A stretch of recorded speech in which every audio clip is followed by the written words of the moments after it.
Hace días, el miércoles pasado, prediqué una gran responsabilidad. El miércoles pasado. Y una de las grandes responsabilidades del cristiano, el miércoles predicaba de esto, es marcar la diferencia. Amén, marcar la diferencia. Es decir, el cristiano tiene que distinguirse entre los mundanos y nosotros. Recuerde que la iglesia primitiva, Juan el Bautista, se distinguía incluso en su forma de vestir, incluso en su forma de comer. Era totalmente diferente. Por eso la gente decía: ¿eres tú el Cristo? Fíjese hasta dónde llegaba. ¿Eres tú el Cristo o esperamos a otro?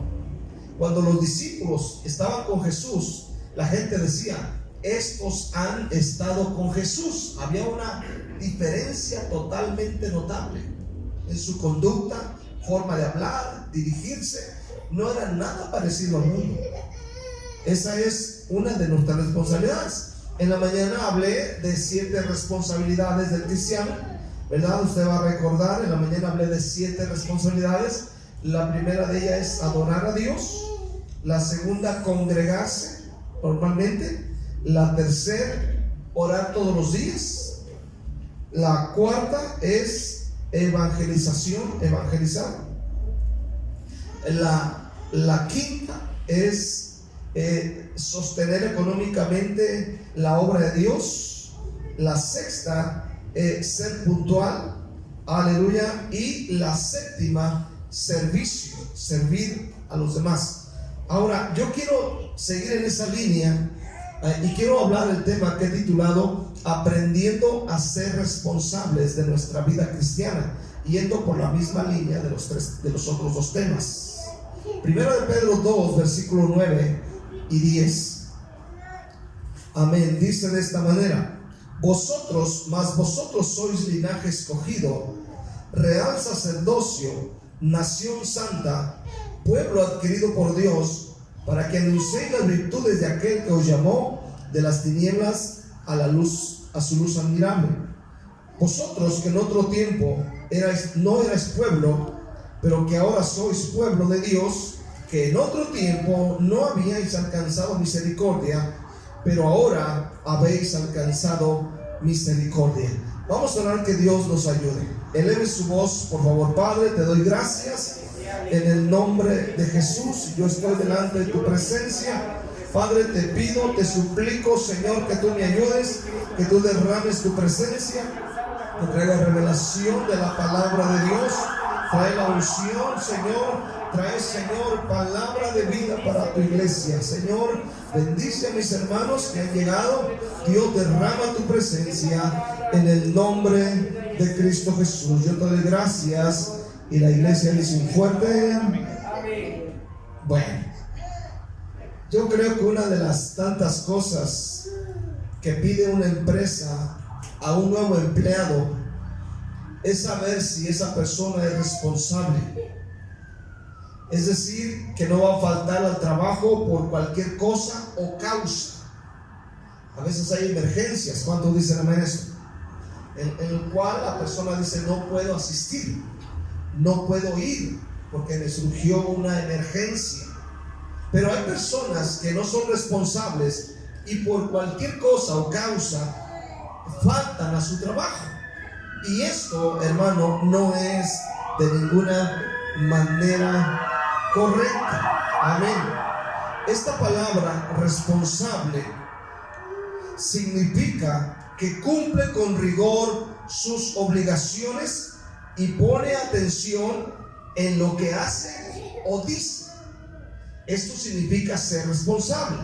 Recuerde que si usted es responsable en su vida como trabajador, usted va a prosperar. Si usted no es responsable como trabajador, usted va a fracasar. Lo van a correr inmediatamente del trabajo, lo van a tronar los dedos y le van a decir: vete de aquí, no te queremos ver. Así que en este día quiero hablar sobre este tema, aprendiendo a ser responsables de nuestra vida cristiana. Punto número 1, lo que somos en Cristo Jesús. El texto que acabamos de leer de Primera de Pedro nos dice qué es lo que somos en Cristo Jesús. Amén. Fíjense bien, no solamente somos el grupo de cristianitos en el mundo.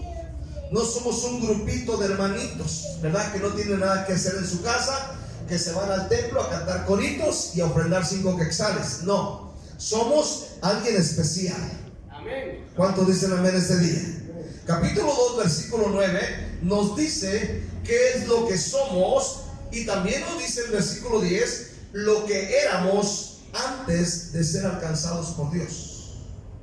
El versículo 10 nos dice lo que éramos antes de ser alcanzados, mas vosotros que en otro tiempo no erais pueblo, pero ahora sois pueblo de Dios, que en otro tiempo no habíais alcanzado misericordia, pero que ahora habéis alcanzado misericordia. Sin Cristo no éramos pueblo de Dios. ¿Cuántos dicen amén? Sin Cristo la gente no es de Dios. Para ser hijo de Dios necesitas reconocer tu pecado y creer en Cristo Jesús y entregarle la vida. Es mentira que todo mundo es hijo de Dios. La Biblia dice muy claramente que hay hijos de Dios y hay hijos del diablo. Los hijos del diablo son aquellos que rechazan a Jesús. Su papá es el diablo, porque hacen las obras del diablo. Pecan, maltratan, maldicen, etcétera, etcétera, etcétera. Amén. Ahora, el versículo 9 de nuestro texto nos dice lo que nosotros ahora somos en Dios. Por favor, léalo. Dice, mas vosotros sois linaje escogido. O sea, no cualquier linaje, sino que dice escogido. Por ejemplo, cuando usted va al mercado, ¿verdad? Usted va al mercado y usted dice, voy a comprar, por ejemplo, tomates. Usted llega y mira el montón de tomates y usted no agarra cualquiera, ¿verdad? O si va a comprar papas, o va a comprar guayabas, o va a comprar mangos, usted llega y toca, agarra y dice, no, este ya está pasadito, aguadito, ya lo pachorraron mucho. ¿Cuántos dicen amén? Aleluya. Entonces dice, no, yo voy a agarrar de los mejores. Usted escoge de los mejores. Ahora dice la Biblia que nosotros somos linaje escogido, dice el apóstol Pedro. Amén. Entonces Pedro en su epístola se dirige a la iglesia. No se está dirigiendo a todo el mundo. Se dirige a la iglesia, a los hermanos, porque no todo mundo es linaje escogido. Solamente aquel que ha creído en Jesús como su Señor y Salvador. Ahora, nuestra traducción dice, pero ustedes son una linaje escogido. Pero otra traducción dice, pero ustedes son una familia escogida. Ahora escucha esto, un linaje escogido no es excluyente a una generación literalmente. Más bien, es un título que ganan todos aquellos que trabajan dignamente en la viña del Señor en estos tiempos. Todo aquel que es linaje escogido es aquel que trabaja, que sirve al Señor en este tiempo. Número 2, dice ahí, somos real sacerdocio. Versículo 9, somos real sacerdocio. Primero dice son linaje escogido, luego dice real sacerdocio. Ahora quiero que entiendas esto. Cuando uno escucha sacerdote, normalmente piensas en otra religión. Normalmente como católicos, ¿verdad? Pensamos, aleluya, cuando éramos católicos pensábamos en el Papa, pensábamos en los señores curas, en los sacerdotes del mundo católico. Y pensamos en personas vestidas con falda larga, aleluya, con un gorro en la cabeza. Pero eso no es el asunto de la Biblia. Amén. Amén. Yo tenía un amigo que era, ahorita es sacerdote en San José, California. Y allá en México, allá en Vallarta, él y yo éramos unos borrachos. O sea, el curita le entraba sabroso al tequila. Él tocaba con una guitarra así como esa que toca el hermano. A mí me acuerdo que cantábamos la Paloma Negra, no sé, la de Lola Beltrán. Paloma Negra, ¿dónde andarás? Y él tocaba la guitarra y yo cantaba. Y ya borrachos, el hermano agarraba la botella de Bacardí, el curita, mire, la agarraba como agua, mire. Sí. Borrachote bien hecho y derecho. Pero nunca le conocí una novia. Ese era raro, ¿verdad? Mientras que andaba hasta los huesos de la Nancy, él se preocupaba. Vaya que se fue de ahí. Sí, hermana, qué bueno que nos vino. Pero ahorita éramos grandes amigos, grandes, así como usted oye. Aleluya. Yo me hago cristiano y él se hace sacerdote. Él se va para San José, California, y yo me voy para Querétaro a pastorear. Pero era un borracho. Y quién sabe qué tantas cosas más. Y un día, ya que era sacerdote, fue a visitarme. Estaba recién nacido Isaí, mi hijo ese que está aquí. Estaba recién nacido allá en Querétaro y llegó hasta donde yo estaba pastoreando un miércoles. Llega ahí, llegó con su mamá. Le dije, no sé cómo dio conmigo. Llegó a la hora del servicio. Ya voy a comenzar. Le dije, ¿sabes qué, Paco? Voy a iniciar el servicio. Son las 7 de la noche y aquí predico a las 7. ¿Te quieres quedar o te vas? Dijo, no, me voy. Y se fue y él nunca más lo volvió a ver. Ya hace 27, 28 años que no lo veo. Pero escuche bien, cuando pensamos en sacerdocio, pensamos en aquello, pero la Biblia habla de otra cosa. En el Antiguo Testamento no todos los hombres eran sacerdotes. Recordemos que el sacerdocio en la Biblia, en la palabra, era una familia escogida. En este caso, la familia de Aarón, el hermano de Moisés. Ellos eran los sacerdotes. Recuerde que Dios escogió a Aarón como sumo sacerdote y a los hijos de Aarón como los sacerdotes. Amén. Y de ahí para adelante empezó lo que se le conoce a través de toda la Biblia, el sacerdocio. Usted puede anotar Éxodo 28, ahí puede leer usted Éxodo 28, donde Aarón es constituido primer sumo sacerdote de Israel y sus hijos los primeros sacerdotes. En otras palabras, para que entienda, no todas las tribus eran sacerdotes en la Biblia. Recuerde que las tribus de Israel eran 12 y no todos eran sacerdotes, solamente los que descendían de Aarón, hermano de Moisés. Aleluya. Ahora, con la muerte y resurrección de Cristo, todos los salvos y redimidos son sacerdotes o real sacerdocio. ¿Qué significa real sacerdocio? Real sacerdocio significa sacerdotes al servicio de un rey.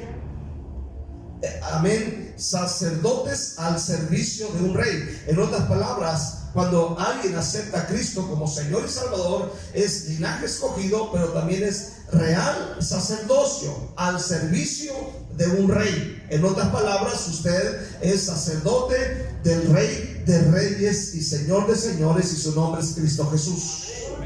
Óigalo bien este día. Apocalipsis capítulo 1. Vaya al libro de Apocalipsis, más adelante, ¿dónde está? Al capítulo 1, versículos 5 y 6. Dice la Biblia: y de Jesucristo, el testigo fiel, el primogénito de los muertos y el soberano de los reyes de la tierra, al que nos amó y nos lavó de nuestros pecados con su sangre, y nos hizo reyes y sacerdotes para Dios su Padre. A él sea la gloria y el imperio por los siglos de los siglos. Amén. Aquí dice la palabra de Dios: y nos hizo reyes y sacerdotes para Dios su Padre. Es lo que es la iglesia. Capítulo 5, versículo 7, de ahí mismo, capítulo 5, versículo 7 de Apocalipsis, dice la palabra: vino y tomó el libro de la mano derecha del que estaba sentado en el trono. Y cuando hubo tomado el libro, los 4 seres vivientes y los 24 ancianos se postraron delante del Cordero. Todos tenían arpas y copas de oro llenas de incienso, que son las oraciones de los santos. Versículo 9: y cantaban un nuevo cántico diciendo: digno eres de tomar el libro y de abrir sus sellos, porque tú fuiste inmolado y con tu sangre nos has redimido para Dios, y de todo linaje, pueblo, lengua y nación. Versículo 10: y nos has hecho para nuestro Dios reyes y sacerdotes, y reinaremos sobre la tierra. Esto es la iglesia. O sea, la iglesia no es la iglesita, no es el hermanito. El diablo a veces hace sentir y creer a la gente que es simplemente los hermanitos de la iglesia. Pero escuche bien, Para la gente posiblemente somos la escoria o somos los hermanitos, pero para Dios dice somos reyes y además somos sacerdotes. Óigalo bien, eso es algo bien tremendo que tú debes de saber en este día. Entonces dice, y nos hizo reyes y sacerdotes para Dios. La posición real sacerdocio no la ganamos nosotros mismos, fue Cristo quien lo ganó por nosotros. No es porque seamos buenos, ninguno de nosotros es bueno. ¿Cuántos dicen amén? Todos la regamos. ¿Cuántos la riegan aquí este día? La riegan y la te riegan a cada rato. ¿Cuántos dicen amén? Aleluya. Tercer cosa, dice, somos nación santa. Nación santa. Capítulo 2, versículo 9 del texto de Primera de Pedro dice así: mas vosotros sois linaje escogido, real sacerdocio, y luego dice nación santa. Ahora, échese ustedes el trompo a la uña. Nación santa. Nación santa, dice Dios. Eso es lo que son ustedes, nación santa. Y usted voltea a ver a su hermano y dice, santo este, santa esta. A ver, ¿cuántos de ustedes tienen hijos? ¿Están feos sus hijos, hermano? ¿Verdad que no? ¿Están feos tus hijos, Alfredo? ¿No? ¿Están guapos, verdad? Aunque tengan la cara de Carlos Chocado, están guapos para nosotros. ¿Sí? No hay una mamá que diga, mi hijo está horrible, ¿no? En lugar de darle el pecho, le di la espalda. Bueno, eso hicieron con Henry. En lugar de dar el pecho, le dieron la espalda. Ninguno dice, mi hijo está feo. Todos decimos, no, mi hijo está guapo, mi hija está guapa, está bella, está bonita. ¿Verdad?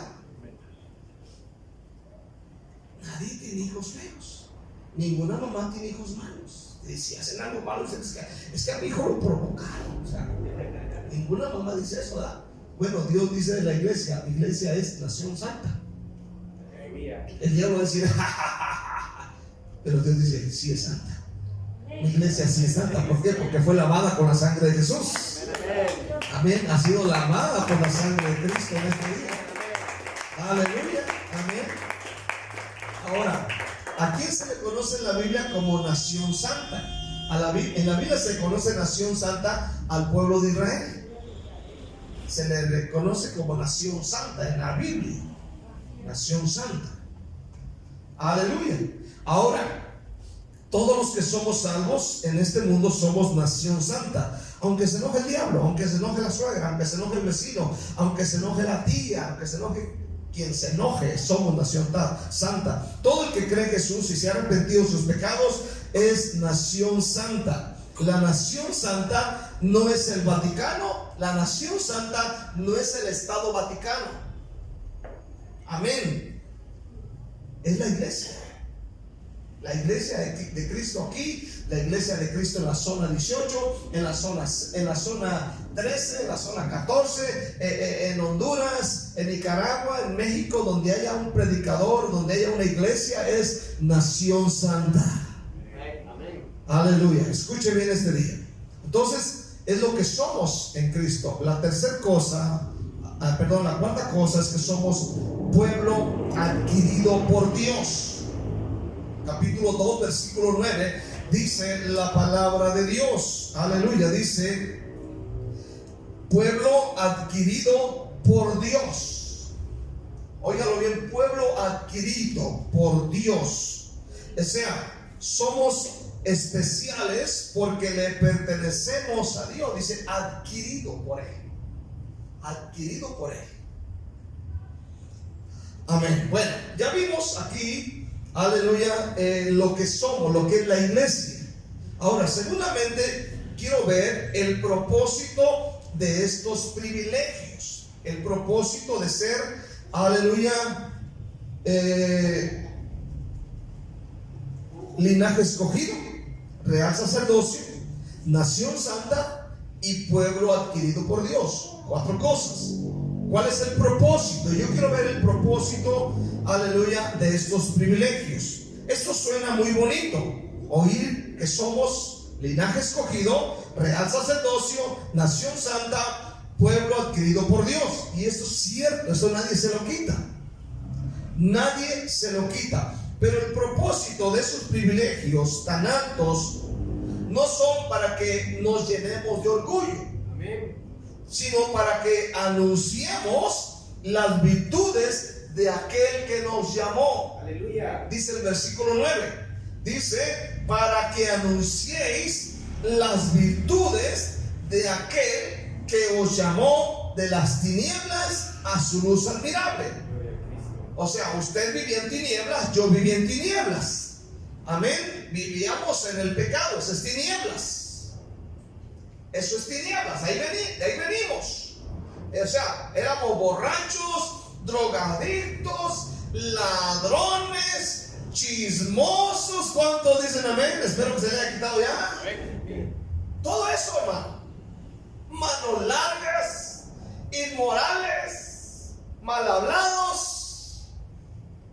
¿Qué más? Odiando a medio mundo, amargados, frustrados y todo lo que termina en nada. Aleluya. Pero escuche bien, el propósito de todo esto, de venir de allá, es anunciar las virtudes de aquel que nos llamó. La Nueva Versión Internacional dice, para que proclamen las obras maravillosas de aquel que los llamó de las tinieblas a su luz admirable. Para que proclamen las obras maravillosas. Óigalo bien. Esto es la iglesia. La iglesia debe aprender a ser responsable en esto. Proclamar las virtudes de aquel que nos llamó. Por ejemplo, la Biblia dice que un día el Señor sanó a un ciego. Y le preguntaron, ¿por qué te sanó? Y mira, ¿qué es esto? Es lo otro. Dijeron. Y él dijo, yo no sé. Lo único que sé es que Él me sanó. ¿Sí? Ahora, hay gente que piensa y cree que debe aprenderse toda la Biblia para poder proclamar el Evangelio. Ok, ¿Dios te hizo libre de un vicio? Eso diría la gente. Aleluya. Cristo me hizo libre. ¿Cuántos dicen amén? Yo vivía en pecado, yo andaba aquí, andaba allá, mi vida era de andar de ojo alegre, de baile en baile, de fiesta en fiesta, robando aquí, robando allá. Amén. No sé muchas cosas, pero Cristo me salvó. Es lo que tienes que decir. Proclama las virtudes de aquel que te llamó de las tinieblas a su luz. Proclamar, esta palabra proclamar significa decir una cosa en voz alta. ¿Sí? Decir una cosa en voz alta. Debemos proclamar ¿qué? Las obras maravillosas de Dios, las excelencias de Dios, la gloria de Dios, la misericordia de Dios, la benignidad de Dios, las excelencias de Dios. Amén. Eso debemos predicar. ¿Se fue la luz? Sí, aleluya. Amén. Eso es lo que debemos predicar en este día. Salmo 75, 9. Vaya al Salmo 75, versículo 9. Salmos 75, versículo 9. Amén. Salmo 75, 9. Dice la palabra de Dios: pero yo siempre anunciaré y cantaré alabanzas al Dios de Jacob. Note bien, pero yo siempre anunciaré y cantaré alabanzas al Dios de Jacob. Esta es una responsabilidad del cristiano, pero a veces ni siquiera esto hacemos dentro del templo, mucho menos allá afuera. Necesitamos entenderlo. Lucas 9, versículo 60. Lucas 9, versículo 60. Vaya al Nuevo Testamento. Amén. Lucas 9, versículo 60. Jesús dijo a uno de los hombres que querían seguirle, le dijo estas palabras: deja que los muertos entierren a sus muertos, y tú ve y anuncia el reino de Dios. Aquí utiliza la palabra amén, anuncia o proclama el reino de Dios. Amén. Es decir, levanta la voz, habla de Jesús, proclama su grandeza, proclama su amor, su misericordia. Cuando anuncias el evangelio, das a conocer sus virtudes, es decir, su grandeza, su gloria, su poder y su amor. Cuando haces esto, Dios es exaltado entre la gente. Así que, hermano, si Dios te salvó, una de tus responsabilidades es proclamar el evangelio. ¿En dónde? ¿En tu barrio? ¿En tu colonia? ¿En tu trabajo? A donde quiera que vayas, tienes que proclamar el evangelio de Cristo Jesús. Hace días fui para Playa Grande y llegamos primeramente allí a Playa Grande, después a Trinitaria, y llegamos ahí, fuimos al baño, fui al baño ahí y me metí, hice lo que tenía que hacer, pues eso iba. ¿Cuánto dicen amén? Y ya cuando salí, el agua está caliente, ¿no? Está caliente el agua de la llave, y hay dos señoras ahí cuidando los baños. Y cuando salgo, le digo: señora, ¿está caliente el agua, verdad? Sí, dice que el agua está caliente por el calor que hace. Y de ahí me agarré y le digo: oiga, pero dicen que el infierno está más caliente. ¿Será cierto? ¿Qué cree usted? No, pues no sé, dice, pues dicen que está bien caliente y no sé qué tanto. Y de ahí comencé yo a hablarle de Cristo Jesús, ¿no? Aleluya. De ahí me agarré, ¿no? Que el agua está caliente, que el clima está caliente y que el infierno está caliente. Y de ahí me agarré, hermano, como media hora. Las pobres señoras ya no hallaban ni para dónde darle. Aleluya, diciéndoles: mire, el infierno real, si no aceptan a Cristo, se van a ir para allá. Si no reciben al Señor, si no creen en Él, se van a ir al infierno. Si ustedes viven pecando delante de Dios, van a perecer, van a morir y se van a ir derechito para allá. Y una condenadota, hermano, amén, que les puse ahí. Aleluya, hermano, porque de eso se trata. ¿Cuánto dicen amén este día? Porque a veces vamos y predicamos el evangelio y decimos: Dios tiene planes para ti. Y cuando decimos Dios tiene planes, la gente piensa: ah, Dios tiene un carro para mí. ¿Cuántos dicen amén? O Dios tiene buenos propósitos. Ah, sí, no, Dios tiene una casa de 3 pisos con aire acondicionado, piscina y con sirvienta y perro también. Y aparte el perico. Y la gente piensa eso. Pero si le decimos eres un pecador, la gente dice: híjole, tengo que arrepentirme. Los hace sentir mal. El evangelio te va a hacer sentir mal. ¿Cuántos dicen amén? Como cuando llegaste a la iglesia, no sé, a mí me pasó, pues decía mal con los hermanos, el pastor predicando macizo ahí, dándome por todos lados. Y dije: ¿dónde me voy? Borracho, drogadito, ratero, tranza.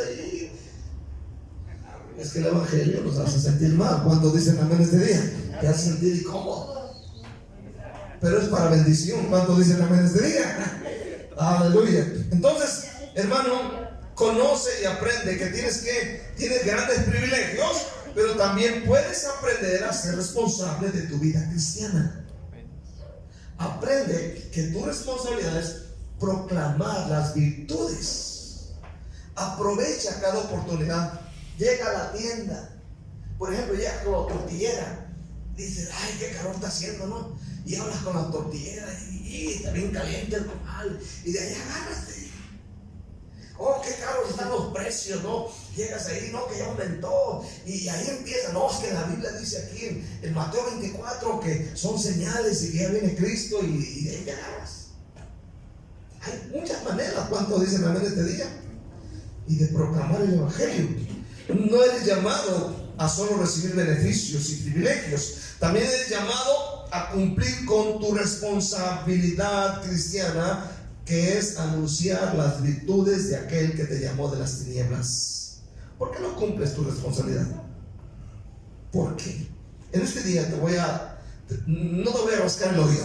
Te voy a predicar algo que no te va a gustar oír. No te va a gustar oír.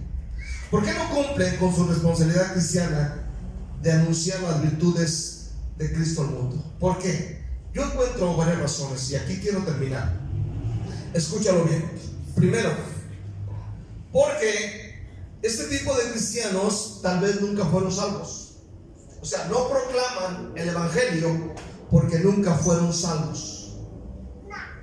¿Sí me entiendes bien? Nunca fueron salvos, solamente fueron como Nicodemo. ¿Se acuerdan de Nicodemo?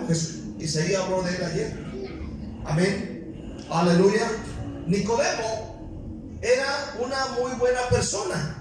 La Biblia dice que era un fariseo, era un líder, amén, de la religión judía, pero no había nacido de nuevo. Simplemente era un religioso, simplemente era una buena persona, pero no estaba salvo. La Biblia dice que Jesús le dijo: de cierto te digo, que si no naces de nuevo, no podrás entrar o ver el reino de Dios. Nicodemo era una buena persona, pero no estaba salvo. Hay mucha gente en las iglesias que son muy buenas personas, pero no son salvos. Por eso es que no proclaman el evangelio, porque no son salvos. Amén. Si usted se considera solo una buena persona, usted no está salvo. Hoy se puede salvar. Ahora le voy a decir una verdad: el infierno se está llenando de buenas personas. Óigalo bien, el infierno se está llenando de buenas personas. Amén. Gente que cree que no necesita a Jesús, gente que cree que no necesita el evangelio. Hay gente que cree que porque es buena persona, porque hace buenas obras, porque no le hace un daño a nadie, porque no toma café, porque no toma Coca-Cola, porque no come pan, piensan que ya por eso van al cielo. No, hermano, para ir al cielo necesitan arrepentirse y creer en Jesucristo. ¿Sí escuchó eso? No es por ser buena persona, sino, olvídese.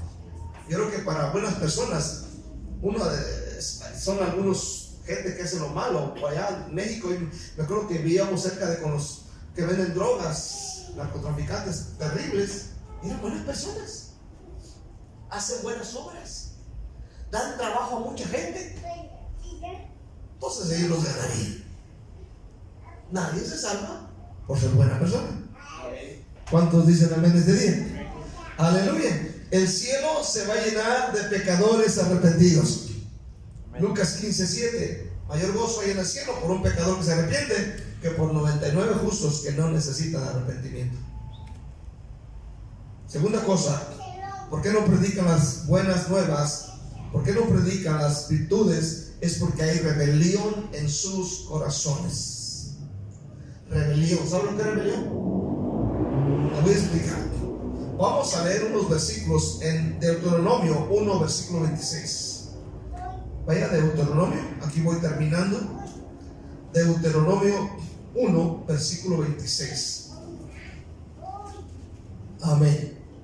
Dice la palabra de Dios: sin embargo, no quisiste subir, antes fuiste rebeldes al mandato de Jehová vuestro Dios. Noten bien la palabra rebelde. Ahora brinca el versículo 41 al 43. Dice: entonces respondiste y me dijiste: hemos pecado contra Jehová nosotros subiremos y pelearemos conforme a todo lo que Jehová nuestro Dios nos ha mandado. Y os armasteis cada uno con sus armas de guerra y os preparasteis para subir al monte. Jehová me dijo: diles, no subas ni pelees, pues no estoy entre vosotros, para que no seáis derrotados por vuestros enemigos.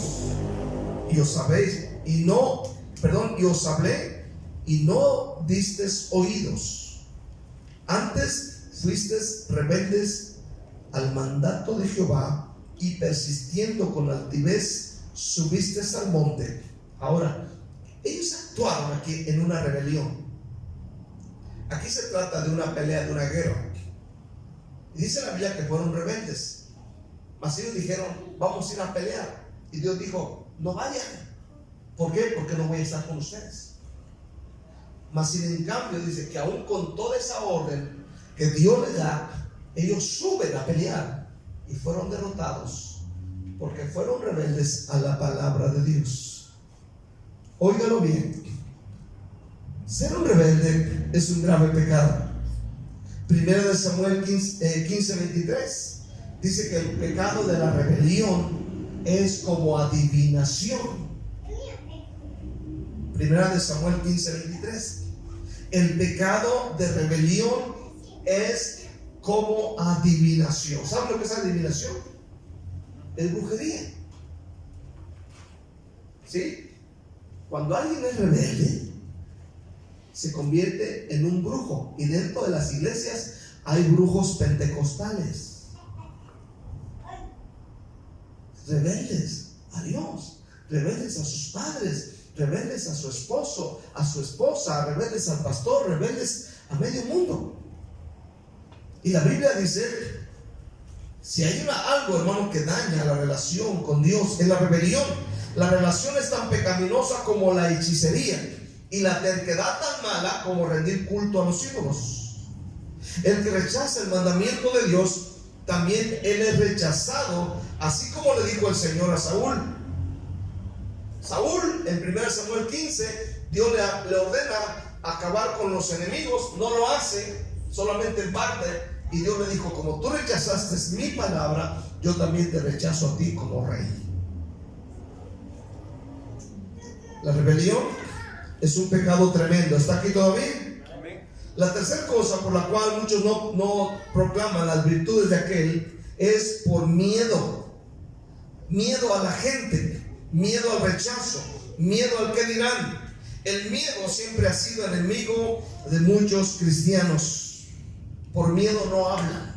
Miedo a que lo vayan a correr, miedo a que lo vayan a rechazar, miedo a que se vayan a burlar de usted, miedo a no saber qué contestar. Miedo, el miedo siempre paraliza. ¿Cuántos están aquí todavía? El miedo. Si le hablo de Jesús, se va a enojar conmigo. Háblele de Jesús, no importa que se enoje, que ese enojo valga la pena. Si no le va a hablar, que valga la pena, pero háblele de Jesús. Háblele de las virtudes de aquel que le llamó de las tinieblas a su luz admirable. Quiero cerrar en esta noche, hermano.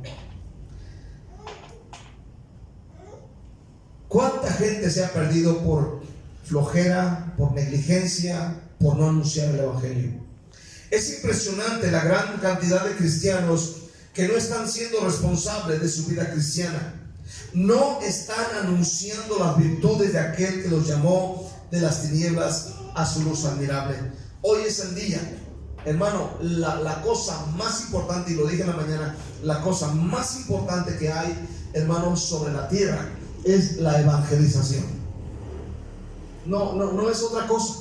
No son la venta de carros, no son los negocios, hermano. Lo más importante, lo más urgente ahorita es la evangelización. Ese es lo más importante para Dios. Usted podrá decir que no son las guerras, que no son el petróleo, que no es la venta del oro, que no es... No. Lo más importante para Dios es la evangelización. Es hablar las virtudes de aquel que nos llamó de las tinieblas a su luz admirable. Proclamar, ¿cuántos dicen amén? Hablar, hable la palabra, proclame su testimonio, dígale a la gente lo que era, lo que hoy eres, amén, y Dios te va a bendecir a ti. ¿Cuántos dicen amén? Porque lo único que te lleves cuando te mueres, no te vas a llevar el celular ni la televisión. Esos van a quedar ahí cuando te prenda, ahí empeñados por 100 quetzales, que lo va a llevar tu prima o tu hija o tu hijo. Es lo único. Ahí va a terminar. Amén. Esto no te lo vas a llevar. ¿Cuántos dicen amén? Como aquel muertito que enterraron, llevaba dientes de oro, y cuando fueron a mirar el cajón ya no tenían los dientes de oro. Los panteoneros le quitaron los dientes de oro. Si tienes dientes de oro, hasta eso te van a quitar cuando te mueres. Denle un aplauso a Dios.